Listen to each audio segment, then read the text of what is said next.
So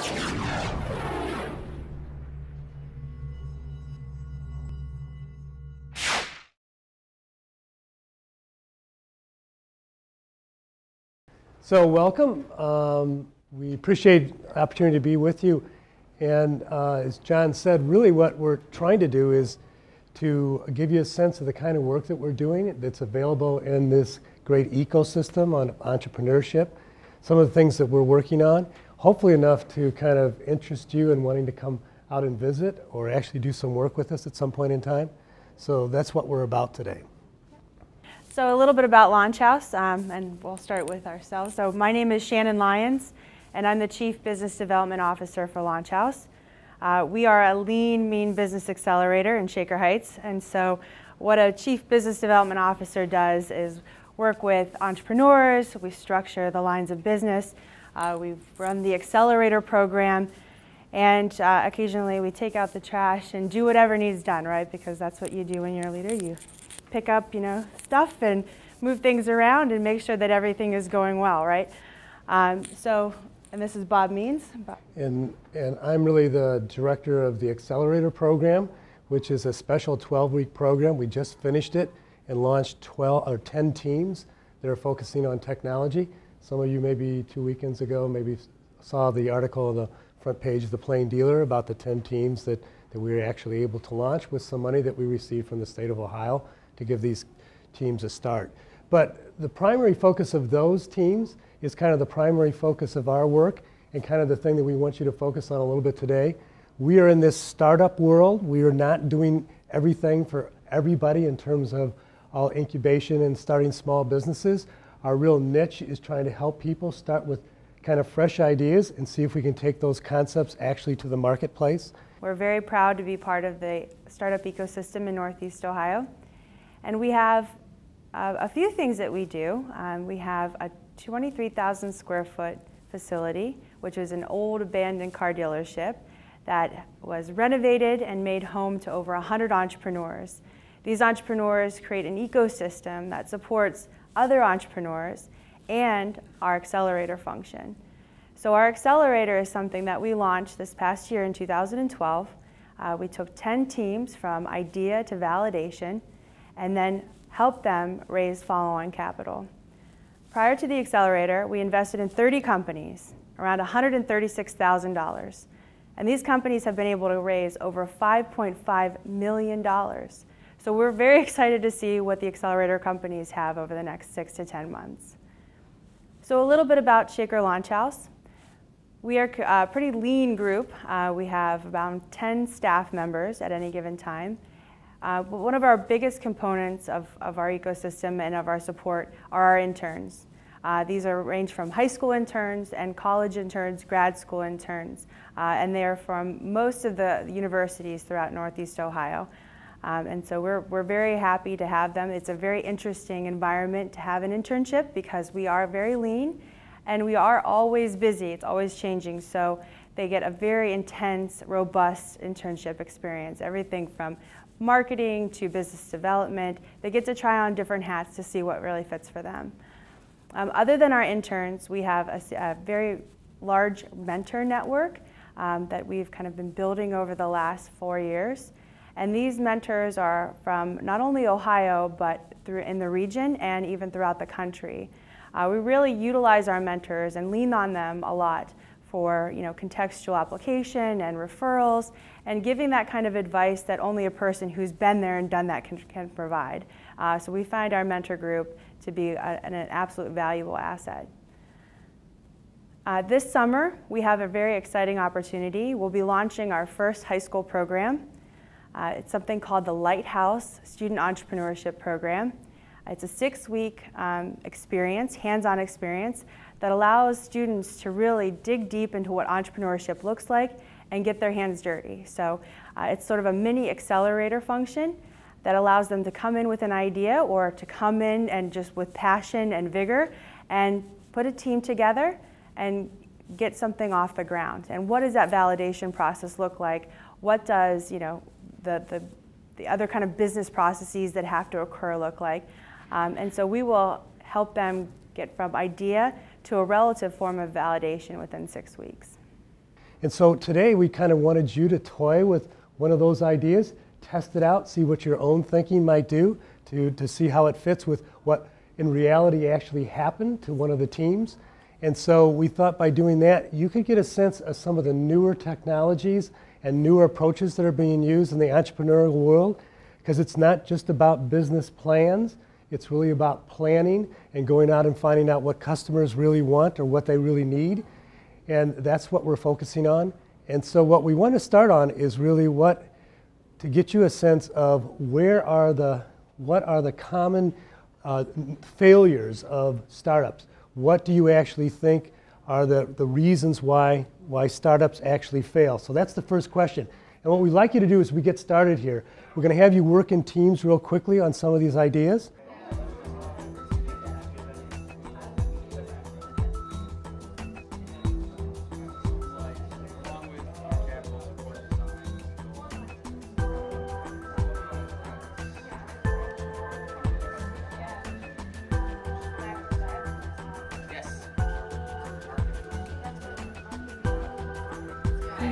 We said if there's no market, so if you target to someone that already has something of your business nature, too much competition, not enough resources or money to start your business, and not enough passion or input into the work.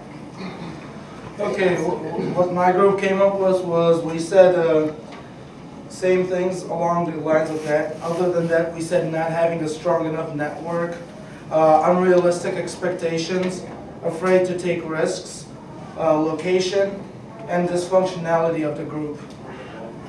Okay, so other than what they had, we said that inexperience, lack of mentorship, limited organization or planning, lack of advertising, and again, lack of funding, but that's our biggest one.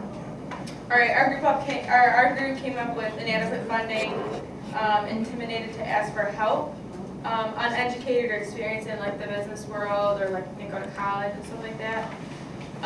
No market availability, so or if you research selling one market and that doesn't work out, you need to that cause of fail.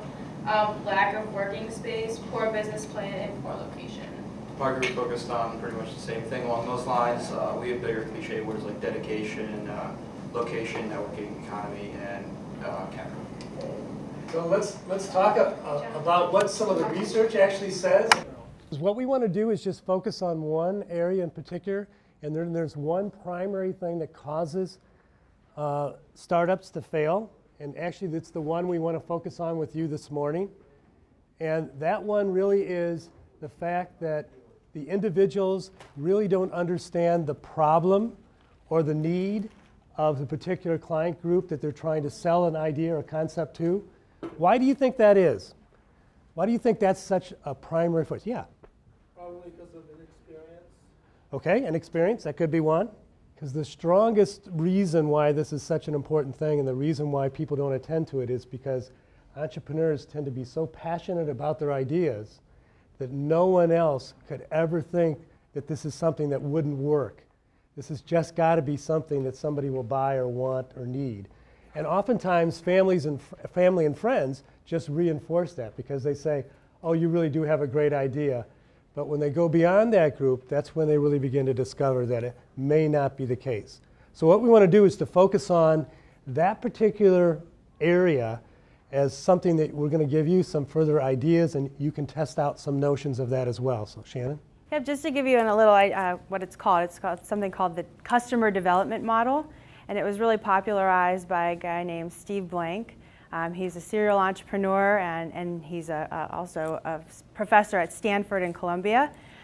He partnered with a gentleman named Alexander Osterwalder to do something called the business model canvas, which is to Bob's right. And what it is that kind of planning that allows you to validate elements of your business model so that you can get to the business planning stage. So this is like a pre-stage that allows you to look at everything from your customer segment to what kind of features, what pain that you're really solving in the market, and being able to validate in context with real customers in real time. So that's really something that we have embraced as an accelerator. And every team was challenged with each week going out and talking to customers and being able to report back that data of what happened. And so we're going to be talking about a company called Tagora, who went through this experience and pivoted 7 times. So what is a pivot? A pivot is when you go through your business model, you're testing, and you find out, oh my gosh, I was wrong. And then you say, okay, I'm going to change. It's not starting over, it's just changing a little bit and then moving down that path. And they did that 7 times in 6 weeks. So you can imagine what kind of learning they were getting from the market, how much that product changed because of what people actually said. I won't buy this, but I'll buy that, and this is why. So it was a really interesting experience to watch a company kind of, stumble a little bit. That kind of failure, I think, is also another reason that some startups feel a little bit shaky, because failure is something that should be, celebrated so that you learn very quickly and move on. If you don't want failure, then entrepreneurism is going to be really tough, because there's no clear path, there's no formula. It's about navigating rough terrain and figuring out, how to make the best of it, how to change it, and how to be profitable in the end. So we're going to go over a little bit of a case study, if you will, but this is a company that we've worked with for 12 weeks. One of the CEO, his name is Amit Patel, and he has a really talented group of developers and a few folks who are doing biz dev for him. But it's a very small team. There are 3 people, essentially, 4 people at most. And so you can imagine how many different hats that they're wearing at any given time. They're always having to think about, what does the business development look like? What is our acquisition cost for our customer? What does our marketing look like? What does our branding look like? And so they're always wearing these multiple hats and working as a team. And so some of Tagora's pain points that they found when they went into the market were that so Tagora, a little bit about what they do, they created an online platform that allows people to sell used goods online easier and quicker and with better results. So you're going to be able to sell more often than not. So some of the things that they found as customer pain points when they went out into the market was that selling used goods online is not a quick process. There are a growing number of places to sell online goods, and this is growing exponentially. He found over 25 places you could sell online. I don't know if you know that. But the big ones are like Craigslist, Amazon, eBay, Etsy's getting into the market. But there are a lot of little niche places, so if you want to sell women's goods or tech goods or you name it.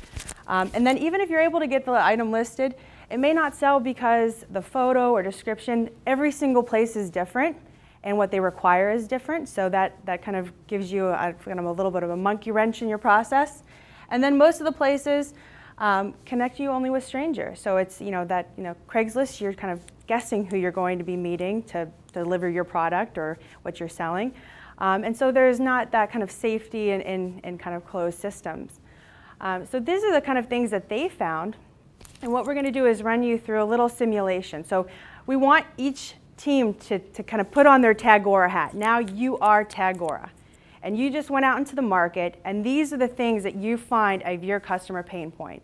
We want you to start thinking about what you would create as a solution to these customer pain points. So we're going to engage in a little bit of a brainstorming session, a little bit of innovation ideation, and we're going to have you document, just like you did the scribes of the first round, but really about how to kind of combat these customer pain points and what that would potentially look like. So we're going to try value proposition hypotheses, right? Thinking about it, the customer pain points of Tagora, brainstorm and document the features that would be part of your tech solution. So again, you are Tagora. Here are your customer pain points. And what would you create? You are now Team Tagora.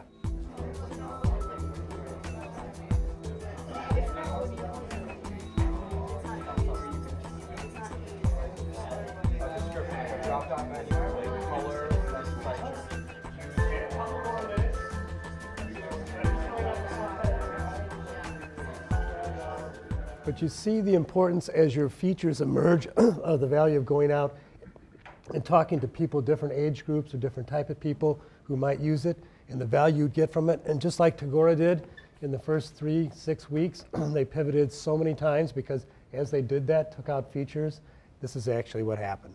So you can see how your ideas fit with what actually occurred, or at least has over the last 3 months with Tagora. Good evening, everyone. My name is Amit Patel, and I'm here to tell you about Tagora and how we're going to simplify the way you sell your secondhand goods online. But first, I'm going to talk about a little bit of a problem that I had. So my wife has been nagging me for the last couple of years about all these gadgets that I've acquired. I have used probably half of them. And she has told me that I'm no longer allowed to purchase any more gadgets anymore until I cash out on my old ones. So I'm thinking in my head, I need to go online and sell this stuff. Well, I know a little bit about Craigslist, I know a little bit about eBay, so I went online. Well, it seems as though there are quite a few number of options out there. There wasn't just Craigslist and eBay, there were about 20 other different secondary marketplaces out there. And they all had different ways of selling your stuff online. But there were 5 steps or more at least that you'd have to go through. And that was all about taking a picture, creating an account, logging in, creating a description, posting it, and then coming back and getting folks to come on and buy your product. Well, frankly, that's just way too much time. I didn't want to sit there and spend an hour at least going through all these sites, creating all these accounts, and posting this stuff over and over and over again. So that's when I went out and decided to talk to some family and friends. And those folks told me the same thing. It said, I mean, it's the same thing. There's difficulty, it's fragmented, it's inconsistent, and you really, really don't know. So I decided to even go take a further audience of a survey. I spoke to 200 people in the last 12 weeks, and they kind of validated for me that the way you sell online is extremely difficult. It's frustrating, and it's very inconsistent. And so that's why I'm here today to tell you that I've created Tagora. Tagora is a simple way of selling your used goods online by creating quality photography of your product and standardizing the listing itself and providing the convenience of pushing that product out to existing marketplaces such as eBay, Craigslist, and Amazon. So let me talk to you about how the app works and the website. You can take a quick picture of your product. You'll be able to enhance the quality of the filter of that product with cool, unique filters of the image. You create a clean-cut description of the product, add a price point to that product. You're able to push it out to the different marketplaces such as eBay, Craigslist, and Amazon. And then you're able to share that product, market it through your social media relationships that you have today. So the whole idea is very simple. It's easy and it's fun to use. So this is what it looked like before, right? I told you that you have to go into each account, each marketplace, and repeat the process over and over and over again. But with Tagora, it takes 3 steps. It's easy, and it's useful, and you can get your products out there faster, and you get the best reach through Tagora. And what's going to happen over a period of time is those products that are posted out there, you'll be able to come back into Tagora and browse for them. So not only that we create a unique selling experience, but we create a unique browsing experience at the end of the day. So you can come in and tell your family and friends that the products that you've sold, come back into Tagora, and you'll be able to go out and find them through different unique marketplaces that you've sold your products to. So what does this all mean? Well, there are about $7,000 worth of goods across each household here that are unused. And I'm sure one of you in this room can definitely reflect on that. And so the opportunity is huge for us. It's a $25 billion opportunity at the end of the day. And that's massive that we can quickly penetrate, we can go after. So how are we going to go get the customer? Well, I've started a campaign the last 3 weeks, and it's been fairly successful. I went online, I went on Facebook, and I was managed to get about 420 likes of targeted consumers that currently play a role within the Amazon, eBay, Craigslist arena. And they came back, they signed up, 30% of them signed up, and that was a huge success by not having any sort of product whatsoever. They signed up on our landing page. They reached out to me, and they wanted to play an active role in Tagora, which was great. So what am I going to do tomorrow? Tomorrow I'm going to continue to penetrate that social media outlet. I'm going to create a viral video of getting the word of mouth out there in a very creative way. And I'm also going to do, and I continue to already do this, I'm going to go into the existing forums and discussion groups of eBay, Amazon, and Craigslist and get those folks to come back into Tagora to sell their stuff, because they're going to get the best reach, the best experience, and it's going to be very easy for them to do it so. And lastly, who are we? So the team consists of myself, Amit Patel, and Jay Oliver. I have about 3.5 years of experience in management consulting. I went to NYU for grad school, and I decided to come back home to my hometown here in Cleveland and start my own company. And I wanted to find a way where folks like everyone else in this room has a bunch of stuff that they have in their closet or in their house or in their garage, an easier way to sell it. And Tagora was the solution for that.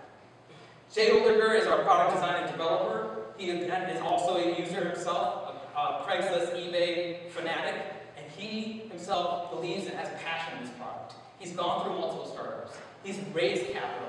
He's exited a few times. But he has the quality experience that he can bring to our team. What do we need?